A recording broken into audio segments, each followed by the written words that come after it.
यहाँ पर ना होती है, यहाँ पर अनुकूल होता है और यहाँ पर क्या होता है, प्रतिकूल होता है।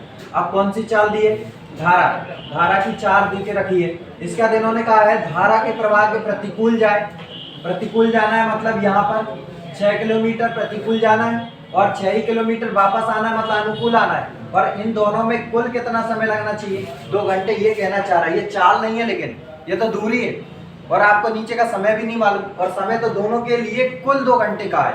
कुल मिला के बात ये कहना चाहता है कि 6 किलोमीटर की दूरी कैसा जाए, अनुकूल। कैसा जाएगा, अनुकूल। और फिर 6 किलोमीटर कैसा जाएगा, प्रतिकूल जाएगा। तो अब जाना है इसको तो 6 किलोमीटर की दूरी यहाँ से भी और 6 किलोमीटर की दूरी यहाँ से भी। ये लाइन पढ़ो अच्छे से, धारा के प्रवाह के प्रतिकूल 6 किलोमीटर, तो धारा के प्रवाह के प्रतिकूल 6 किलोमीटर और जाकर अपने स्थान पर वापस आना मतलब वापस अनुकूल आएगा 6 किलोमीटर। जाने और आने में कुल कितने घंटे का समय लग रहा है, 2 घंटे का। तो ये तो क्या है, दूरी। ये तो क्या है, दूरी। और दूरी बटा चाल क्या बनता है, समय बन जाता है क्या। ठीक है, तो इसकी चाल मालूम है क्या, अनुकूल की। अनुकूल चाल कैसे निकलती है, a प्लस बी से। और प्रतिकूल चाल कैसे निकलती है, a माइनस बी से। और जाना और आना दोनों तरफ से तो प्लस, कितना समय लगा, 2 घंटे। ये मेन मेथड आपकी जम जाएगी। और इसके बाद इसको सॉल्व करना है। इसका मतलब ये है कि भाई साहब शेर के मुंह में हाथ डालना, क्योंकि अब इसके बाद ये सॉल्व होना नहीं है, अब वर्ग समीकरण ही बनेगा। देखिए तरह कैसे, यहाँ से अगर हम सॉल्व करें तो पहले तो एलसी कॉमन ले लीजिए। ऊपर से क्या कॉमन दिखाई दे रहा, 6। और कॉमन लेने की आवश्यकता नहीं, देखो 2 एकम 2 तिया 2 तिया कट गया। और आप 3 कॉमन निकाल दो, 3 बाहर आ गया। एलसीएम क्या आएगा, a प्लस बी और a माइनस बी। ये वाला इस तरफ और ये वाला इस तरफ, ये इस तरफ आएगा तो क्या हो जाएगा, a माइनस बी प्लस ये वाला इस तरफ a प्लस बी और इक्वल टू कितना है, 1। बस इतना ही बच रहा है। अब यहाँ से हम क्या कर सकते हैं, देखो जरा, कुछ कैंसिल हो रहा, b से b कैंसिल हो गया। बस अब a की वैल्यू है क्या आपके पास, a मतलब क्या है, ये b है। ठीक है, a की वैल्यू भी नहीं है आपके पास। a भी अगर पता होता तो अपन रख देते यहाँ पर, a भी नहीं है। तो अब तो एक काम करिए, आप जो कुछ हो रहा वही करिए। ये 3 को इसके बटे में ले जाओ, तो यहाँ क्या बचेगा, a प्लस ए और अपॉन में क्या बच रहा है, a प्लस बी और a minus b is equal to 1/3। यही हुआ है। इतनी कैलकुलेशन समझ में आई कि नहीं है। अब इसके बाद देखिए जरा, वैल्यू है आपके पास b की कितनी है, 4। यहाँ पर रख दो, a और a कितने हुए, 2a। और नीचे कितना हो रहा है जरा देख लो एक बार, a square minus b square, a square minus b square is equal to 1/3।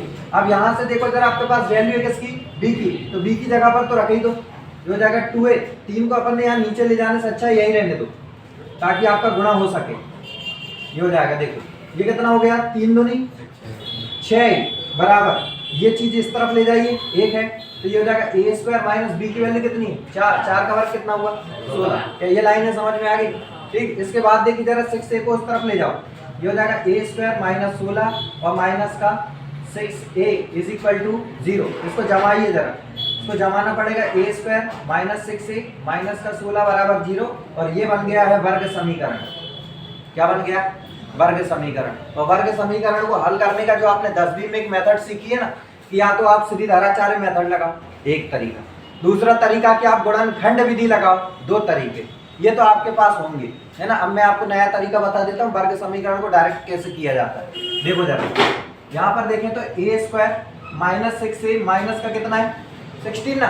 आप सबसे पहले साइन देखेंगे, साइन का मतलब यहाँ क्या लगा है, माइनस लगा है। इसका मतलब यह है कि विपरीत चिन्ह आएंगे। ध्यान से देखना, पीछे के चिन्ह से सॉल्व करवा दूंगा मैं। पीछे क्या लगा है, माइनस, मतलब विपरीत चिन्ह आएंगे। या तो प्लस माइनस आंसर आएगा, नहीं तो माइनस प्लस आंसर आएगा। ये चीज क्लियर होगी। ठीक है, यहां से देखो x की वैल्यू आनी है,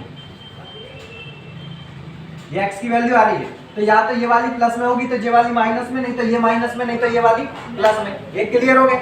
लेकिन अब कौन सा माइनस में आएगा और क्या प्लस में आएगा वो आगे वाला बता रहा है। आगे क्या लगा है, माइनस, तो ये वाला प्लस ही होगा और ये वाला माइनस, मतलब ये खत्म हो गया। क्लियर, मतलब आंसर जो आने वाला है ये प्लस में आएगा और ये माइनस में। बड़ी वैल्यू हमेशा आगे रखना है और छोटी वैल्यू को पीछे। अब एक और चीज देखो, यहाँ पर कितना लिखा है, 16। गुणनखंड ऐसा बनाओ कि गुणा करने पर आए 16 और घटाने पर 6 आए। ये साइन कह रहा है कि यहाँ घटाने पर ही 6 आना चाहिए। 8 तो नहीं 16 होता है, तो एक वैल्यू हो गई 8 और एक हो गई दो, क्लियर है। और चाल कभी नेगेटिव नहीं होती। कभी भी गाड़ी चलाओगे तो आगे ही बढ़ेगी ना, ऐसा तो नहीं कि पीछे एकदम से जाती स्पीड आगे दे रहे हैं, ऐसा तो होगा नहीं। वो तो रिवर्स गियर डाल के पीछे चला सकते हो, वो एक बात अलग है, लेकिन चाल हमेशा कैसी होती है, पॉजिटिव। तो इसका मतलब है कि x का वैल्यू जो -2 है इसको नहीं लेंगे, हम क्या ले लेंगे, x की वैल्यू 8। अब देखो जरा, इसी को आप अगर मान लो 10वीं के मेथड से हल करते तो अभी गुणनखंड विधि लगाते रहते। बात समझ में आ गई, ये एक स्टेप में खत्म कर दिया मैंने। ऐसे होते हैं ये गुणनखंड विधि वाले जो होते हैं, डायरेक्ट हल हो जाएंगे। कैसे किया एक बार और समझ लो।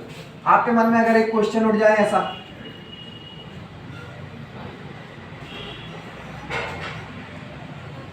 ऐसा आ जाए, मान लो इसके आंसर क्या आएंगे, अब आप ये बताएंगे कैसे करोगे इसको हल। हल करो, जैसा बार का समीकरण बन गया कैसे हल करेंगे। सबसे पहले साइन चेक करेंगे, पीछे क्या लगा, प्लस लगा है, इसका मतलब है कि साइन तो समान आएंगे, या तो माइनस माइनस में ही आएगा, नहीं तो प्लस प्लस में ही आंसर आएगा। ये पीछे के साइन ने बता दिया, इसका काम खत्म हो गया। इसके बाद क्या कहना चाहता है, आगे का साइन चेक करो, आगे का साइन क्या है, प्लस है, तो ये कहता है प्लस है तो माइनस ही आएगा, और दोनों ही जगह माइनस आएगा, मतलब ये खत्म हो गया। मतलब आंसर किस में आने, माइनस में आएंगे। मतलब एक x की वैल्यू माइनस में ये वाली भी आएगी और ये वाली भी माइनस आएगी। अब देखते हैं पीछे ये कितना लिखा है, 4 का पहाड़ा ऐसा पढ़ो, मतलब कोई का भी ऐसा पहाड़ा पढ़ो, गुणा करने पर 4 और जो पीछे कह रहा है साइन प्लस, मतलब जोड़ने पर ही 4 है। ऐसी कौन सी संख्या है, 2 और 2, तो ये हो गया 2 और ये हो गया 2, ये आंसर आ गया। समझ गए, बिना कोई गुणनखंड विधि, बिना कोई सीधेधाराचार्य मेथड लगाए हुए आप ऐसे आंसर निकाल लोगे जो द्विघात समीकरण में हल होते हैं। तो हमें ये पता चल गया कि x की वैल्यू, मतलब यहाँ पर a की वैल्यू कितनी आ गई 8, और a की वैल्यू कितनी आ गई -2। कहने का मतलब हम लेंगे कौन से, a वाली 8, तो मतलब यहाँ से आगे a बराबर 8, इसको हम ले लेंगे, और a बराबर -2 को हम क्या कर देंगे, छोड़ देंगे। तो a बराबर 8 आ चुका है। तो यहाँ पर अब देख लो आप कि वैल्यू आ चुकी है आपके पास, ये x है, ये y है, ये a है और ये b है। अब आपके पास क्या क्या वैल्यू है देख लो एक बार। a की वैल्यू कितनी है 8, b की वैल्यू कितनी दी थी इन्होंने 4, दोनों चीज हो गई। ठीक, अब यहाँ पर देखें तो ये वाली चाल निकाल लो। अनुकूल चाल कैसे निकलेगी, दोनों को जोड़ने पर 8 और 4, और प्रतिकूल चाल 8 में 4 गया, 8 में 4 जाएगा तो 4, यही होगा। यहाँ तक होने के बाद अब आपको देखो जरा क्या निकालना है, नाव को धारा के प्रवाह के प्रतिकूल जाने में, प्रतिकूल जाना है, तो प्रतिकूल मतलब ये रहा, कितना है देख लो एक बार चेक करके, 6/a-b, ये कैसा जाना है इसको, प्रतिकूल। तो प्रतिकूल जाने के लिए 6 तो ये रहा, और a की वैल्यू कितनी है 8, माइनस b की वैल्यू कितनी है 4, यहाँ से करेंगे तो 6 बटा कितना हुआ 4, काटो 2 दूनी 4, 2 तिया 6, मतलब 3/2, और 3/2 मतलब होता है 1 से 1/2 घंटे। यही आंसर है, बस इससे ज्यादा कुछ नहीं। बहुत ही टफनेस वाला क्वेश्चन हो जाएगा। a+2 = 0, या फिर a-8 = 0, या फिर a+2 = 0। ये हो जाएगा a = 8 और ये हो जाएगा a = -7। ये गुणनखंड विधि है और वो सरल विधि। देखिए, एक नदी का प्रवाह कितना दिया है 2 किलोमीटर प्रति घंटा है। एक व्यक्ति को नदी के विरुद्ध खेने में, उसके प्रवाह के साथ खेने में 2 गुना समय लगता है। खेने में उसके प्रवाह के साथ खेने में से 2 गुना समय लगता है। ठीक है, तो एक व्यक्ति की स्थिर जल में चाल बतानी है। तो कुल मिला के अगर हम बात करें तो एक बता रहा है अनुकूल चाल, और एक जगह पर कौन सी बात कर रहा है, प्रतिकूल। दोनों चीज को जरा ध्यान से समझना। चाल बराबर क्या जानते हो आप, दूरी बटा समय। तो चाल बराबर होता है आपका दूरी बटा समय। ठीक है, ओके। देन यहाँ पर भी क्या लिखेंगे हम, चाल बराबर दूरी बटा समय। इतना लिखने के बाद अच्छा, यहाँ पर अनुकूल चाल क्या होती है बता दो, नाव प्लस धारा। तो मतलब यहाँ लिख देंगे अपन a+b = दूरी तो हमें नहीं मालूम, ठीक है, और समय के विषय में अब भी बात करेंगे। इधर चाल क्या होगी a-b, और दूरी कितनी है यहाँ पर भी नहीं मालूम है दूरी, और समय के विषय में अब बात कर लेते। अब इन्होंने कहा है कि धारा के विरुद्ध खेने में, धारा के प्रवाह के साथ खेने में से 2 गुना समय लग रहा है। 2 गुना समय का मतलब है अगर यहाँ x लगा तो यहाँ कितना लगेगा 2x। प्रतिकूल है ना, ये प्रवाह के विरुद्ध खेने में 2 गुना समय लग रहा है। अब यहाँ से एक बात बताओ, x को इस तरफ ट्रांसफर कर दो, 2x को इस तरफ ट्रांसफर कर दो, ये इस तरफ आएगा तो ये क्या हो जाएगा a+b गुणा x बराबर क्या बचा दूरी। ठीक, यहाँ पर देखें तो कितना हो जाएगा a-b × 2x बराबर क्या हो गया दूरी। दोनों जगह से क्या बराबर है, दूरी बराबर है। तो जब इनके राइट हैंड साइड बराबर है तो लेफ्ट हैंड साइड भी बराबर होना चाहिए। तो बराबर कर दो जरा, यहाँ पर a plus b into x बराबर यहाँ पर क्या हो जाएगा, देखो जरा a minus b 2 into x, यही होगा। और अब देखो x से x कैंसिल, a और b में से किसका मान दिया है, b का मान दिया है, धारा का कितना दिया 2, रख दो a प्लस 2 बराबर यहाँ क्या हो गया a माइनस 2 इंटू में क्या रह गया 2 है अभी, ठीक। यहाँ से क्या हो जाएगा a प्लस 2 बराबर 2 का मतलब गुणा करो 2a माइनस का 4। अब क्या कर सकते हैं, a वालों को एक तरफ और संख्या एक तरफ, 2 plus 4 is equal to 2a minus a, तो ये हो जाएगा कितना 6 और ये रहा a। और a क्या होता है, a क्या है शिष्टाचार में व्यक्ति की चाल, यही आंसर है, यही आंसर। एक नौका अनुप्रवाह की दिशा में चलते हुए 30 किलोमीटर की दूरी 2 घंटे में तय कर रही, जबकि वापस आते समय नौका को वही दूरी तय करने में 6 घंटे लग जाते हैं। यदि प्रवाह की गति नौका की गति से आधी है तो उस नौका की गति बतानी। देखो आप जरा यहाँ पर ये 4 एरो बनाओ, कोई दिक्कत नहीं आएगी। देखो जरा ध्यान से, यहाँ पर प्रवाह अनुप्रवाह इन सब का मीनिंग समझ लो कि अनुप्रवाह मतलब होता है अनुकूल, अनुप्रवाह मतलब ही होता है अनुकूल, और इसके बाद मतलब इसके वापस आना मतलब ये कौन सा हो गया प्रतिकूल, ठीक है। और यहाँ पर किन वर्डों का यूज कर रहे हैं, प्रवाह की गति मतलब धारा को ही प्रवाह कहते हैं, और नौका मतलब हो गई नाव, नौका मतलब नाव। अब यहाँ देखो इसको किससे करते हैं अपन, x से, इसको y से, इसको a से और इसको b से। इनके सबके आपके फॉर्मूले आपके दिमाग में चलने चाहिए कैसे होते हैं। इसका जो फॉर्मूला होता है नाव प्लस धारा होती है, और इसका जो फॉर्मूला होता है नाव माइनस धारा होती है। इसका जो फॉर्मूला होता है x plus y upon 2 minus का होता है यहाँ पर, और यहाँ होता है x प्लस वाई अपॉन 2।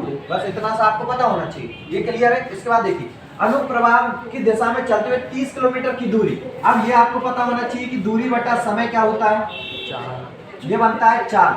अब चूंकि हम जितनी भी चीजें ये सब लिख रहे हैं ये सब चाल है, तो डायरेक्ट हमें लिखना है। तो अगर हम बात करें दूरी कितनी 30 और समय कितना लिया 2 घंटे, तो यहाँ पर आ जाएगा आपका 30 बटा 2, कितना हो गया 15 आ गई यहाँ पर ये 40 की। अच्छा प्रतिकूल वापस में क्या कह रहा है, वही दूरी मतलब 30 की दूरी, और कितने समय में 6 घंटे में तय कर रहा था, 6 पंजे 30, यानी 5। अब यहाँ से हमें निकालना है नौका की चाल। नौका की चाल मतलब है x और y को जोड़ो और बटे 2 कर दो, मतलब दोनों जोड़ दो 15 और 5 20 बटा 2 10। क्या डायरेक्ट लिख दूं, कोई दिक्कत तो नहीं है, ये 10 आ गई नौका की चाल। अच्छा अब एक बार फिर से x और y को घटाइए और 2 का भाग दे दीजिए, तो घटाओ 15 में से 5 गया 10, 10 बटा 2 5। अब उनकी जो लाइन लिखी है ना उसको प्रूव कर दो। यदि प्रवाह की गति मतलब ये 5 नौका की गति से आधी है, तो नौका की गति 10 से आधी है ना 5, सही है। तो उन्होंने क्या पूछा था, नौका की गति है कितनी 10, यही आंसर, ठीक। याद देखिए एक व्यक्ति 1 किलोमीटर की दूरी को धारा की दिशा में, धारा की दिशा मतलब अनुकूल चाल, ठीक है 10 मिनट में, तथा धारा की विपरीत दिशा में मतलब कि प्रतिकूल 30 मिनट में तय करता है, तो धारा की गति बतानी। आपने यहाँ पर देखा ये 4 एरो आपको दिखाई दे रहे हैं, ठीक है ना। यहाँ पर कौन रहता है धारा, यहाँ पर कौन रहता है प्रतिकूल, यहाँ पर कौन रहता है नाव या फिर व्यक्ति, बात एक ही है यहाँ पर, ठीक है नाव या फिर व्यक्ति। और यहाँ पर कौन होता है अनुकूल, ठीक है। अनुकूल मतलब होता है धारा की दिशा में जाना, प्रतिकूल मतलब धारा की विपरीत दिशा में आना। अब यहाँ पर क्या बोल रहा है, एक व्यक्ति 1 किलोमीटर की दूरी को धारा की दिशा में ही जा रहा है, मतलब यहाँ से अगर हम बात करें तो धारा की दिशा में कितने की दूरी 1 किलोमीटर की दूरी, और कितने समय में 10 मिनट में। तो ये बताओ मुझे ये क्या निकल करके आ गई, दूरी बटा समय बराबर चाल हो गया ये चाल। अब लेकिन यहाँ पर दूसरी चीज और क्या कह रहा है, वही 1 किलोमीटर की दूरी, वो लिख के नहीं दे रहा, लेकिन अपने को समझना पड़ेगा कि वही 1 किलोमीटर की दूरी धारा की विपरीत दिशा में कितने मिनट में 30 मिनट में तय की जाती है, ऐसा कह रहा था, ठीक। और अब आपको ज्ञात क्या करना है, धारा की गति मतलब आपको बताना है किसका मान, v का मान, ये आपको ज्ञात करना है, बस इतनी सी बात है। अब जरा इसको सॉल्व करेंगे तो सीधी सी बात है कि किलोमीटर के साथ क्या लगता है घंटा,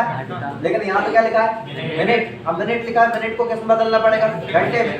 तो आप देखेंगे कि एक तो 1 है, अब ये 10 है, 10 मिनट है, तो 10 मिनट का मतलब है कि बटे में 60 लगाओगे, और बटे में 60 लगाओगे तो ये 60 पलट कर कहाँ चला जाएगा ऊपर, तो इसको डायरेक्ट ही आप पलट कर ले जाइए ऊपर, तो यहाँ हो जाएगा 60, मतलब 0 से 0 कैंसिल, कितना आ गया 6 आ जाएगा। इसकी चाल आ गई। इसके बाद इसकी चाल और निकाल लो। यहाँ से देखेंगे तो ये 1 है और ये 30 बटा इसको भी क्या लिखेंगे 60। ये 60 पलट कर ऊपर जाएगा कि नहीं जाएगा, तो पहले ही पलट के लिख दूं मैं। तो यहाँ पर हो जाएगा 60, तो ये हो जाएगा 0, मतलब 30 दूनी 60, सीधा कितना आ गया 2 हो गया। अब आपको क्या निकालना है बी कैसे निकलता है x माइनस वाई अपॉन 2। तो x माइनस वाई अपॉन 2 एक बार दोनों घटा दो, ओरली 6 में से 2 गया 4 बटा 2 2, तो आंसर आ गया कितना 2।